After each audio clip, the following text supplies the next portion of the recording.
X square minus 9 into X to the power -4 - 1, এটা করো। First step হচ্ছে factorize, square to the power এগুলো যেন না থাকে, ওগুলো থাকলে ওই যে ফান্ডাটা শিখিয়েছি সেটা করা যাবে না। প্রথমে ফ্যাক্টরাইজ করো। আমি এটাকে লিখতে পারি x plus 3 x minus 3 x square plus 1 x square minus 1, সেটাকে আমি লিখতে পারি x plus 1 into x minus 1 into greater than or equal to 0। এই যে এক্স স্কোয়ার প্লাস 1 এই টার্মটা সব সময়তেই পজিটিভ, এটা কখনো নেগেটিভ হতে পারে না। মানে পুরো এক্সপ্রেশনটাকে তুমি এই পজিটিভ টার্মটা দিয়ে মাল্টিপ্লাই করছো। ওকে, এই টার্মটা সব সময়তেই পজিটিভ, এটা কখনো নেগেটিভ হতে পারে না। যেহেতু এই টার্মটা পজিটিভ, এই টার্মটাকে আমি যদি সরিয়ে নিই এই ইকুয়েশনটা চেঞ্জ হবে না। আমি তো রুট বার করছি না, বা এক্স স্কোয়ার প্লাস 1 এর রুটও হবে না কোনো, কারণ এক্স স্কোয়ার প্লাস 1 কখনো 0 হবে না। এটা যেহেতু একটা পজিটিভ টার্ম, আমি পজিটিভ টার্ম যদি এখান থেকে সরিয়ে নিই এই ইকুয়েশনটায় কোনো অসুবিধে নেই। আমি এটাকে লিখতে পারি, মানে ইনইকুয়ালিটিটা কোনো চেঞ্জ হবে না, এটা ইনইকুয়ালিটির ফান্ডা।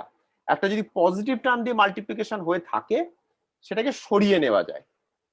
আমি এটাকে লিখতে পারি x plus 3 x minus 3 into x plus 1 into x minus 1 greater than equal to 0। এবারে এই যে ইকুয়েশনটা হলো, এর কি কি রুট? এর রুট হচ্ছে -3 -1 1 3, চারটে রুট। আমি নাম্বার লাইনের ওপরে এই চারটে রুট আগে লিখবো, -3 -1 1 3।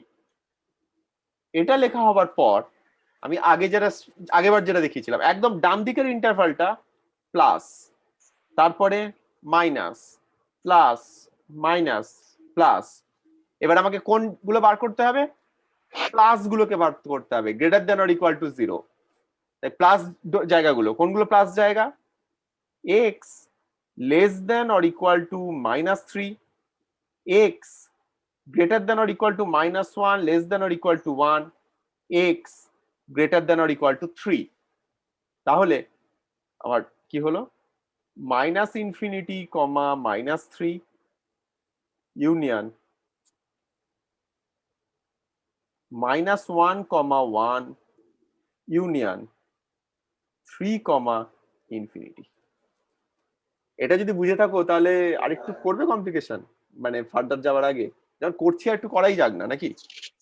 হ্যাঁ স্যার। আমি এক্সপেক্ট করছি না যে তোমরা করতে পারবে, বাট দেখি তোমরা ভাবো কিনা ওই লাইনে।